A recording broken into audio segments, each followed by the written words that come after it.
when we opened, we had a consultant who was going to come in and help us fill out our claims.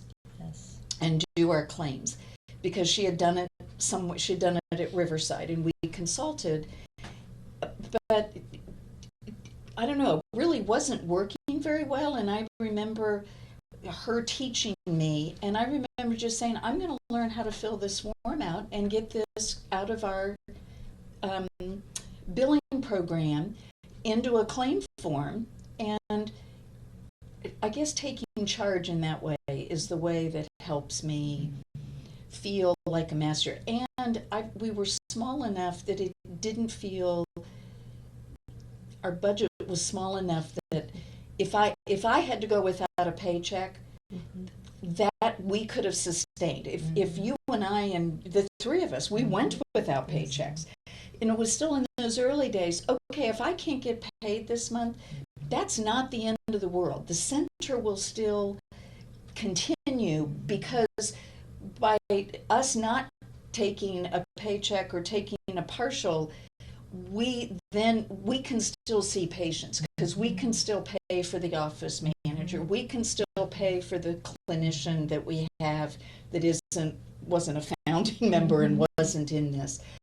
I think that's really where it was. And then when resources started coming in, as we got bigger, I think my anxiety really increased as we got larger, and no longer could me not getting paid that month make that much of a difference in where we were. That probably was really a little more anxiety producing for me. And then by that time we had a really active finance committee of the board, though.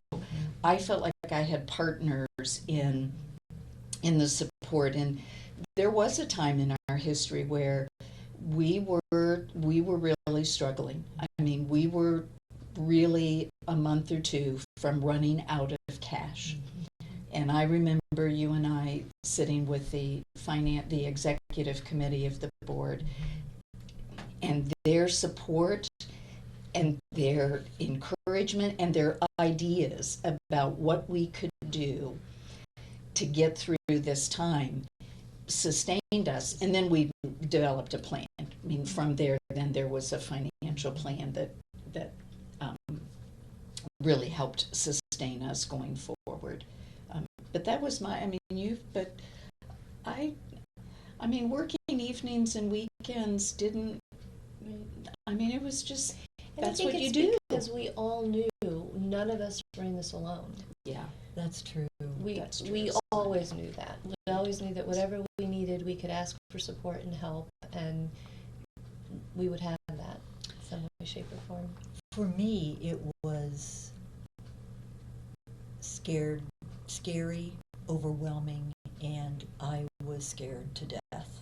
The day we opened the doors, I remember there were two major television channels there, and I was trying to keep them from filming the patients. There was a line of patients wanting to, and we were used to being, seeing patients. I'd set a budget based on what I thought the former program, and so we were just going to pick up and do like we had done with Harding Hospital. Well, the number of patients tripled day one, but there among all the patients was our volunteer, Nancy.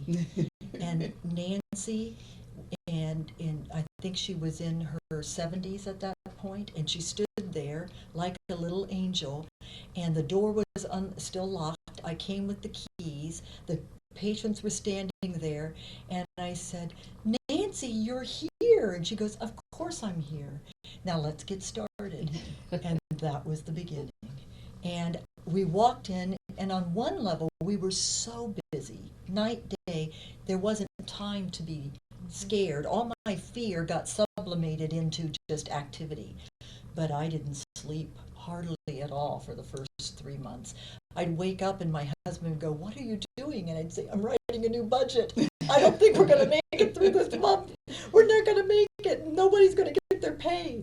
And part of that was because 2 weeks before we opened, one grant that we had written and was confirmed that we would get, but in the last minute was pulled. And it was the grant that was to pay the staff for the first 3 months while we were trying to get our funding in order, and they pulled it. And I had to go back and tell you and our and the other person that was joining us that we didn't have money. And you were all daring to take the risk to leave a very real, very clear foundation job, a very good job, and you were leaving that and leaping into the unknown. And that you did, and we ended up working 4 months without any income. The center rent was getting paid through the other grant. The office person was paid through whatever income we got. And if it had not been for our families and friends, we wouldn't have made it. And but they believed in helping us, even though we were all grown-ups and adults, and I was in my late 40s, early 50s starting this, and they held us together. My daughter had faith in me, my husband had faith in me, and so what was I to do? The patients just kept us going. I guess I had faith in you. Oh! What, really? We're just okay. We're just moving ahead. What I realized is I would always be looking, okay, am I going to get a paycheck next week or at the end of the month? But then I started realizing my focus was to be on the day. And as long as I was meeting the day, it was like gathering manna. You could only gather it for the day, and it will satisfy the needs. And then I started seeing how true that is. The manna came in to meet the needs, and then to this year, our 15th year, it's still, we gather the manna, and it has always met the needs.